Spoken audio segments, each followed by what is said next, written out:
বর্তমানে দীঘার জগন্নাথ মন্দিরে ঘুরতে আসছি। ভালোই লাগছে, কারুকার্য খুব সুন্দর হয়েছে। সেই পুরীর জগন্নাথ মন্দিরের কথা মনে পড়ছে।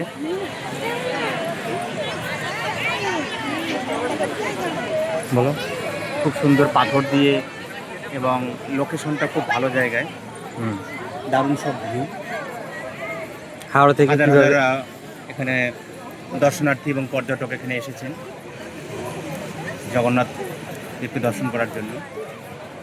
খুব ভালো লাগছে, খুব অল্প সময়ের মধ্যে দারুণ হয়েছে। একজন দাদা দেখুন তার মাকে নিয়ে এসেছেন জগন্নাথ যারা দর্শন করার শারীরিকভাবে একটু অক্ষম ব্যক্তি রয়েছে তাদের আলাদা করে মন্দিরে ঢোকার ব্যবস্থা রয়েছে হুইল চেয়ারের মাধ্যমে। খুব সুন্দর, ভালো। আপনারা যদি হাওড়া থেকে এই মন্দিরে আসতে চান তাহলে তাম্রলিপ্ত এক্সপ্রেস এবং কান্ডারি এক্সপ্রেস ধরে মাত্র 3 থেকে 3.5 ঘন্টায় 110 টাকা ভাড়া দিয়ে দীঘা স্টেশনে পৌঁছে যাবেন হাওড়া থেকে।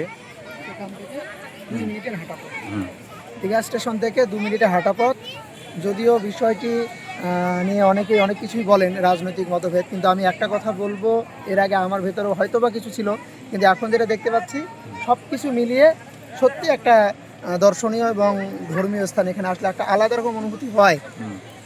আমি তাই বলবো অন্তত একবার হলেও আসুন, সত্যিই খুব মনোরম জায়গা এবং খুব সুন্দর একটা সন্ধ্যা কাটিয়ে যান এখানে এসে, পরিবার সহ আসুন। ওই পাশে আলোটা দেখে সুন্দর লাগে, আলোটা চলতেছে দারুণ দারুণ। দারুণ লাগতেছে ভিউটা। আসো চলো।